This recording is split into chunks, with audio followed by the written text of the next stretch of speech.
World express channel और सहयोगी संस्था विश्व काव्य भारती मध्य प्रदेश तरुण पत्रकार संघ ने बिजलपुर का भव्य श्री राम मंदिर में सत्संग को आयोजन કર્યો। इसमें संपादक राजकुमार हंस, गोपाल चौधरी, पंडित वासुदेव शर्मा ने प्रेरक प्रवचन दिया। सुप्रसिद्ध लेखक नंदकिशोर चौहान का लेखन के कल्याणकारी बतायो गयो। श्री रामी गुजराती माली समाज का सहयोग से आयोजित इन वैचारिक सत्संग की रिपोर्ट निधि शर्मा द्वारा प्रस्तुत है, जो इन्हीं प्रकार है। तरुण पत्रकार संघ तथा शिव पार्वती पारमार्थिक ट्रस्ट द्वारा आयोजित किया गया है।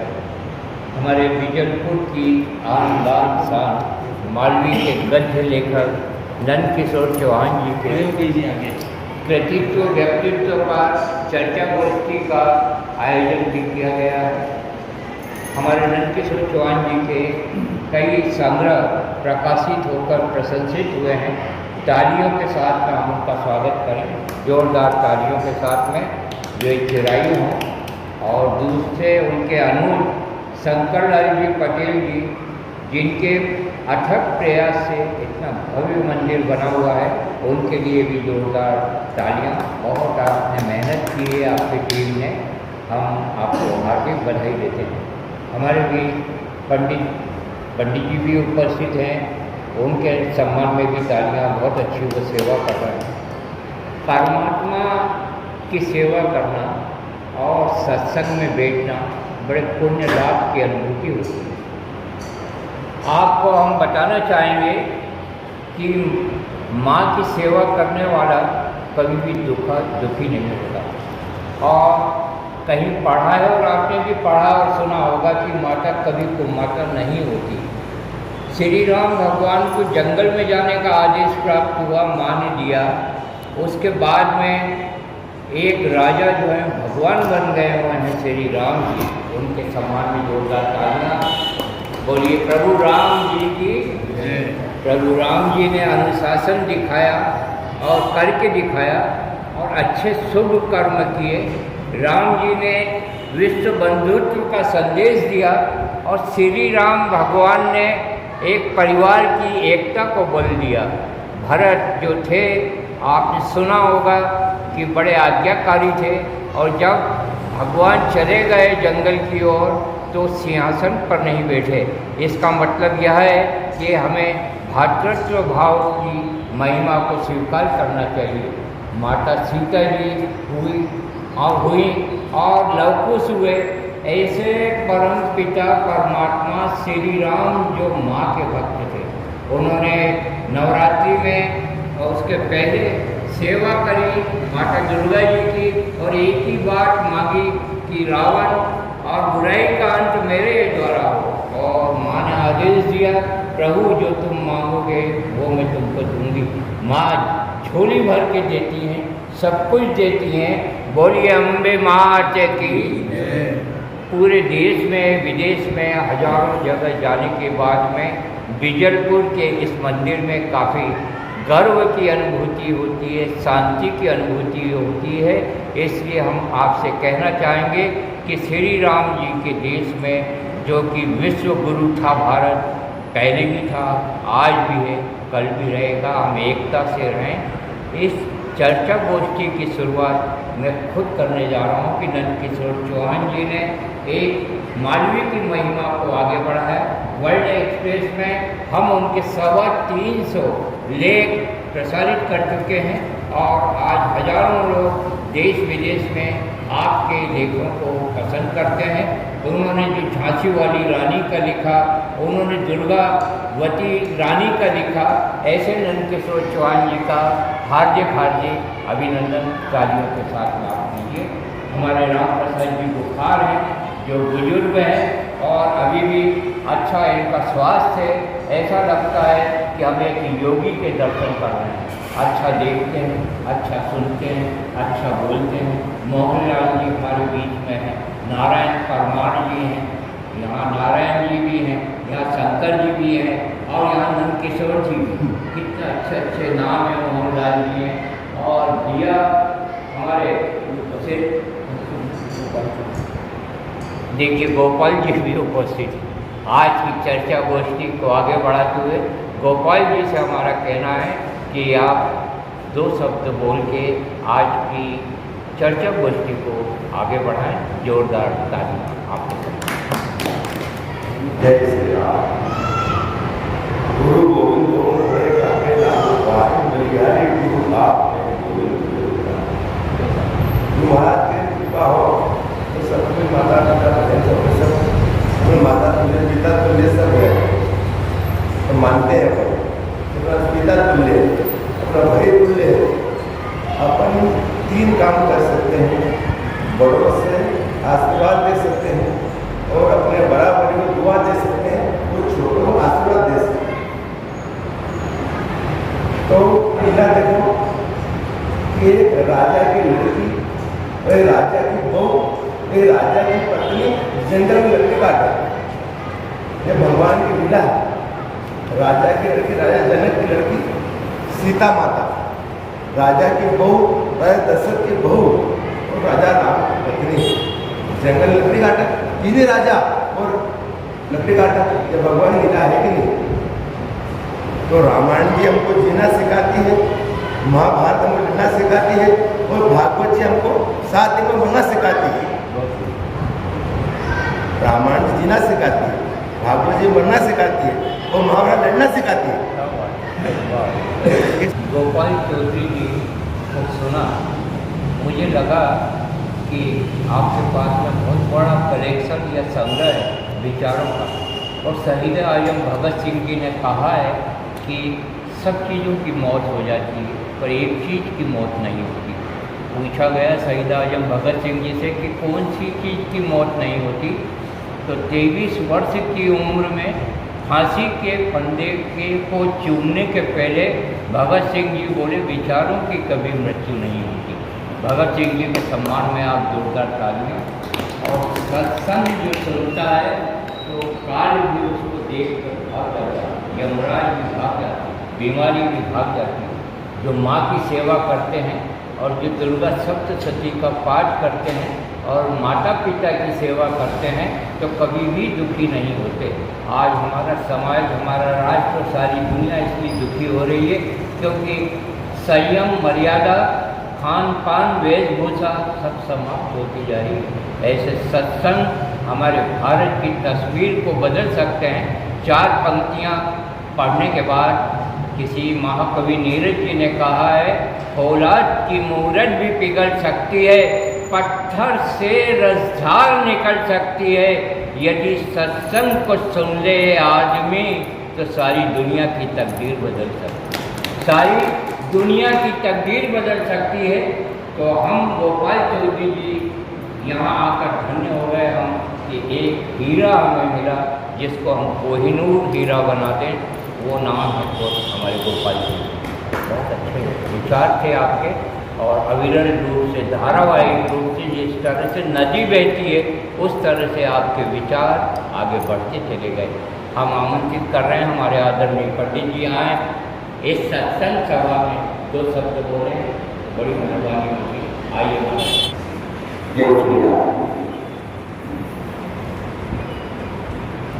सत्संग की उपमा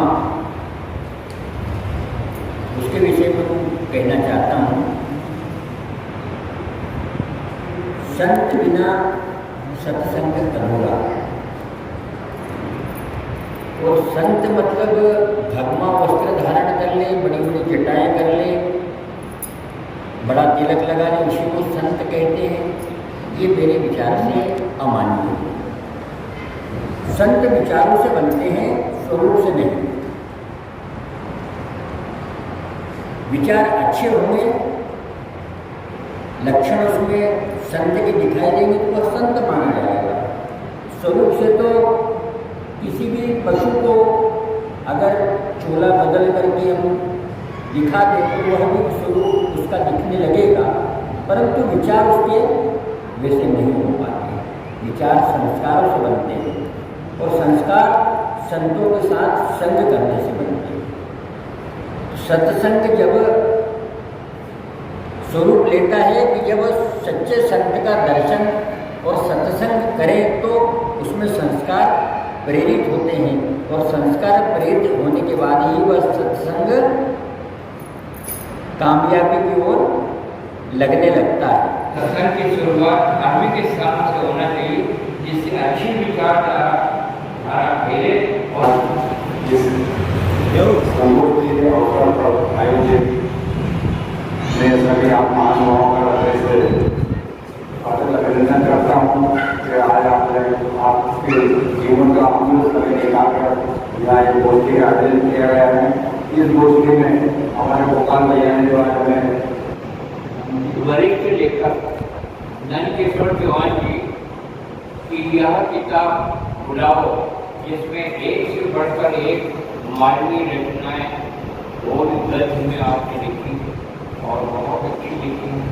हम देश के विदेश के समस्त पाठकों से, साहित्य प्रेमियों से यह कहना चाहेंगे कि वे इन रचनाओं को पढ़ें, इनको प्रसारित करें, जिससे उनका सत्य धन्य होगा। तालियों के साथ में हम स्वागत करें नंदकिशोर चौहान जी का। और ये माइक मैं दे रहा हूँ नंदकिशोर चौहान जी को, जो वरिष्ठ लेखक हैं, वो 2 शब्द बोले। इसके पहले हमारे प्रेम जी 2 शब्द बोले। ये जो कार्यक्रम हुआ बहुत अच्छा लगा, तो धन्यवाद। सब लोग आया, हमारा कार्यक्रम में उपयोग है और सब काम हो ही आया। मुझे बहुत बहुत धन्यवाद हूँ, आभार हूँ और बधाई हूँ। और मानव का एक उद्देश्य है कि मालवी के आगे बढ़ाना है, जिनमें हंस साहब और निधि कोई महाराज सहयोगी सिद्ध हो गया। जैसे बीजलपुर के बुजुर्ग हैं, लेकिन बहुत अच्छे विचारक हैं, बोलते हैं हमारे गोपाल जी। नाम है इनका राम प्रसाद जी। भगवान राम जी के मंदिर में राम जी का प्रसाद बांटना है, राम प्रसाद जी, और वो भी बुखार। इस जगह कोरोना का बुखार चल रहा है, लेकिन कोरोना को भगाने आए हैं राम प्रसाद जी बुखार। जोरदार तालियों के साथ में स्वागत है। राधे कृष्ण भगवान की जय हो। भगवान श्री राम का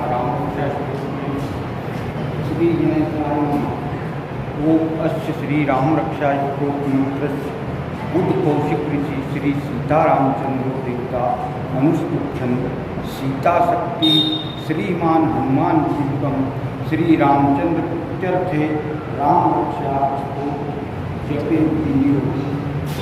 श्री राम रक्षा ध्यायेदा ध्यानबाहुं धत्सधनुषं बद्धपद्मासनस्थं पीतं वासोत्थानं नवकमलदलस्पर्धिनेत्रं प्रसन्नं वामाङ्कारो सीतामुखकमलमिलल्लोचनं नीरदाभं नानालङ्कारदिक्तं ददत्मुरुडटामण्डलं श्रीरामचन्द्रं श्रीरामरक्षास्तोत्रचरितं रघुनाथस्य शतकोटिप्रविस्तरम् एक एक अक्षरं पुंसां महापातकनाशकं ध्यात्वा नीलोत्पलश्यामं रामं राजीवलोचनं जानकीलक्ष्मणोपेतं जटामुखमण्डितं सासीतूणधनुर्बाणपाणिं नक्तं चरान्तकं स्वलीलया जगत्कातु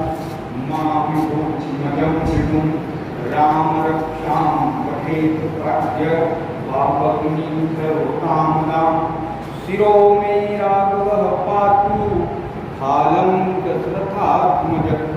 और आपने तो इतना अच्छा गान अच्छा प्रोग्राम सुनाया है कि पूरा संस्कृत में आपको कंठस्थ कितनी बड़ी बात है कि मतलब हम तो कल्पना भी नहीं कर सकते। पर इसके लिए आपको मैं बहुत बहुत ऐसे धन्यवाद देता हूँ और बधाई देता हूँ कि आपने पूरा रक्षा काम रक्षा में कंठस्थ करके यहाँ सुनाया। मैं बहुत बहुत आपको धन्यवाद देता हूँ। जय श्री राम।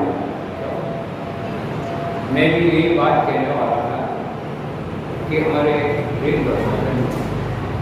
वर्मा जी ने प्रेम पूर्वक राम भगवान की महिमा कितनी अच्छी चीज धारावाहिक रूप से सतत रूप से सदैव स्मरणीय, सदैव वंदनीय और सदैव स्मरण की वस्तु आपने किताब को प्रस्तुत किया, इसके लिए बहुत बहुत धन्यवाद।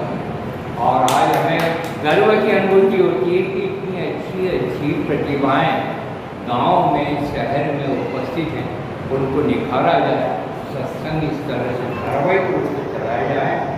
इसके लिए ही हम मीडिया द्वारा प्रचार प्रसार कर रहे हैं। एक रात को 12:30 बजे पे अहिल्या नगरी का भ्रमण करने निकला, तो मुझसे एक बच्चे ने सवाल किया था सुबह सुबह कि दादाजी आप ये देख के आइए कि सबसे ज़्यादा भीड़ कहाँ।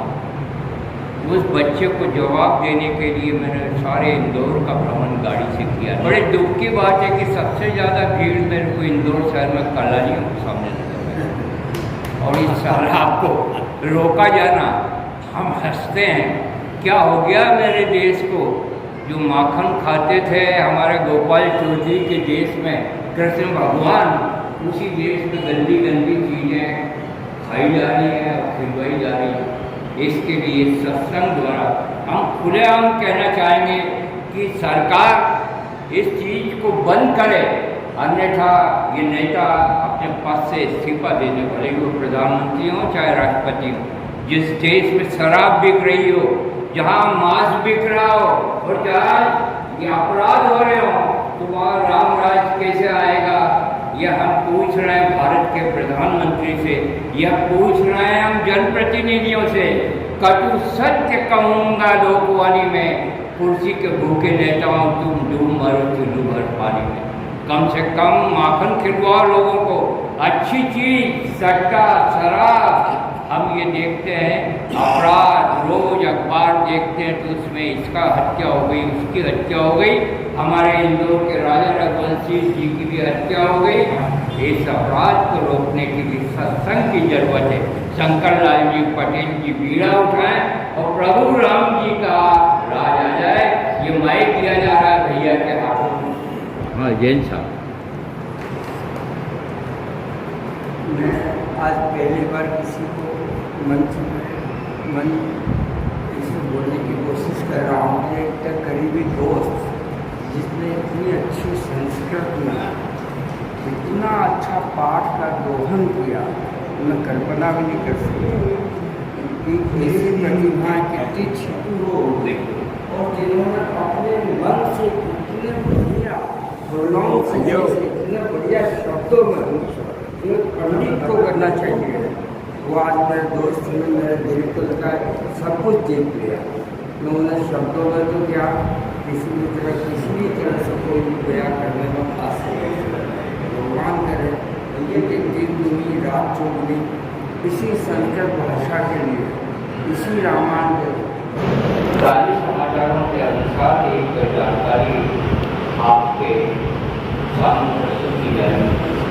वर्ल्ड एक्सप्रेस वर्ल्ड मीडिया द्वारा ये आपकी फेवरेट जिसको हम सरकारी करते हैं, आपको हम बता रहे हैं। यदि हम पहली बात तो अखबार के समाचार बहुत कम देते हैं, 100 समाचार अच्छे देते हैं और एक जरूरी हुआ तो अखबार का समाचार दिया जाता है। तो ये युद्ध समाप्त होना चाहिए, शांति भी हमारे देश में।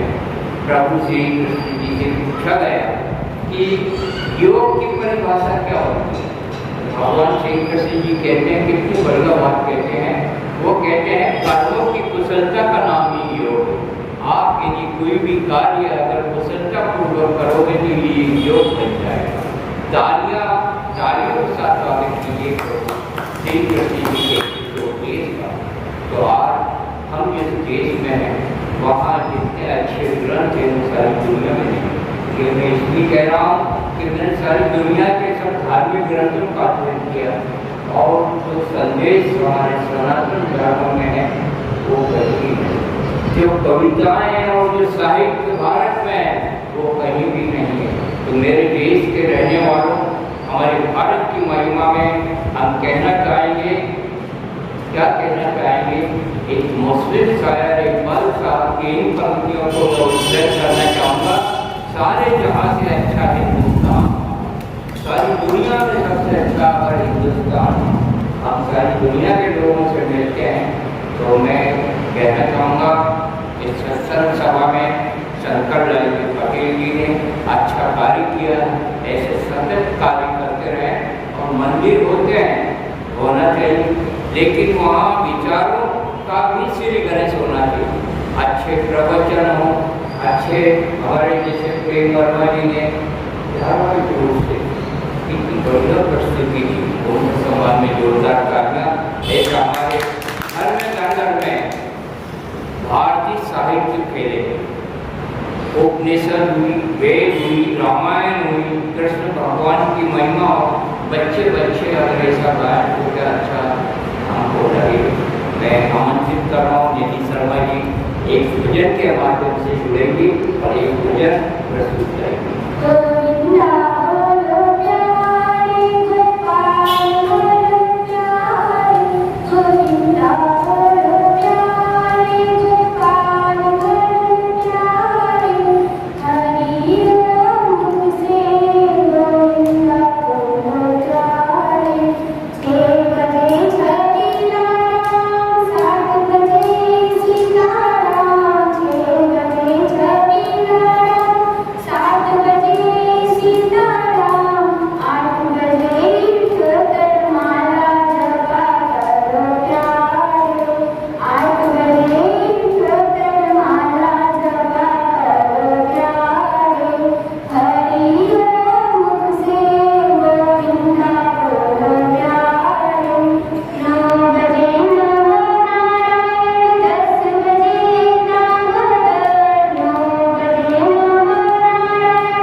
परमेश्वर माल जप करो प्यारे, हरि ओम मुख से गोविंद बोलो प्यारे।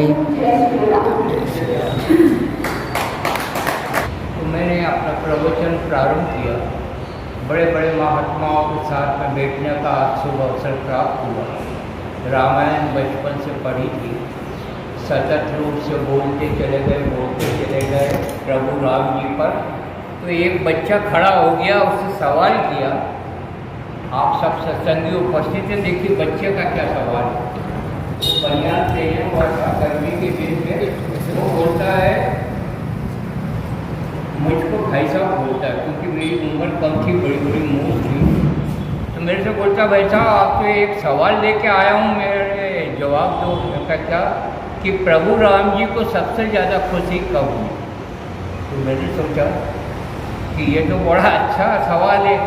तो मैंने अध्ययन जैसे हमारे गोपाल जी करते हैं, मैंने सोचा कब हुई ऐसे सोचता रहा। बहुत सारे लोग थे, तो मेरे को याद आ गया, पवित्र जिसका मन होता है उसको विचार एकदम याद आ जाता है। बस मन की पवित्रता हो। सबसे ज़्यादा खुशी प्रभु राम जी को उस समय हुई, ये प्रवचन चल रहा है, उस समय हुई जिस समय राम जी जा रहे थे और दो बच्चे खड़े हो गए धनुष बाण लेके। उनका नाम था लव और कुश। उन्होंने पूछा तुम किसके बच्चे हो? तो उसी समय उन्होंने कहा सीता जी के बच्चे। भगवान ने उनको गले लगा लिया, बड़े खुश हुए। जो बच्चा बोलता मैं भी यही सोचता हूँ। इसलिए आप अध्ययनशील बने। और आज सच कहना अगर बगावत हो तो समझो हम भी बागी। व्यक्ति पान में गुटके में, यात्राओं में या वैभव विलासिता में खर्च कर देता है, बोनी में, है ना, फसल में, देखिए कितना खर्चा हो जाता है। लेकिन धर्म के नाम पर 10% भी अगर आप देंगे तो कभी दुखी नहीं होंगे। सिर्फ 100 में से 10 रुपये। हम कहते हैं कि यदि आपका बैंक बैलेंस होने लग जाएगा तो आप दुखी हो जाओगे। यदि आपके पास में खूब पैसा आ गया तो आप घर से निकलना बंद कर दोगे। प्रभु यदि 2 चीज़ नहीं देते तो ये तो व्यक्ति अजगर जैसा हो जाता, एक हमारा मुंह और एक हमारा पेट। 2 चीज़ों के लिए व्यक्ति को कार्य या जीव जंतुओं को कार्य करना पड़ता है। तो हमारा इस सत्संग में आप लोगों से ये अनुरोध है, अच्छे विचारों को फैलाने के लिए आपके पास में जो कुछ हो वो खर्च करो, दान दो। हमारा देश दगीची का देश है, जिन्होंने अस्थियों का दान कर दिया था। सबसे बढ़िया ये दान माने जाते हैं, शिक्षा दान, विचारों का दान। तो कहा है गीता प्रदीप जी ने रामचंद्र द्विवेदी मालवा के और वडनगर के, चल अकेला चल अकेला चल अकेला, तेरा मेला पीछे छूटा राही चल अकेला। और वही बोलते हैं, प्रदीप जी ने एक गाना लिखा है, दूसरों का दुखड़ा, सुनिए गोपाल, दूसरों का दुखड़ा दूर करने वाले तेरे दुख दूर करेंगे रे राम। किए जा तू किए जा भलाई के काम, तेरे दुख दूर करेंगे रे राम। तो राम जी का नाम बहुत बड़ा अमर नाम है। आप यदि राम जी का नाम रटते रहे, माँ की सेवा करते रहे तो कभी भी दुखी नहीं हो सकते। गोपाल चौधरी जी बोल रहे थे कि माँ का कहा उन्होंने महात्मा कहा, परमात्मा कहा, सब में माँ लगा हुआ, आत्मा में भी माँ लगा हुआ। तो माँ की महिमा बहुत न्यारी है। माँ की जो सेवा करता है वो कभी दुखी नहीं हो सकता। प्रभु राम जी ने भी वो सेवा की। वो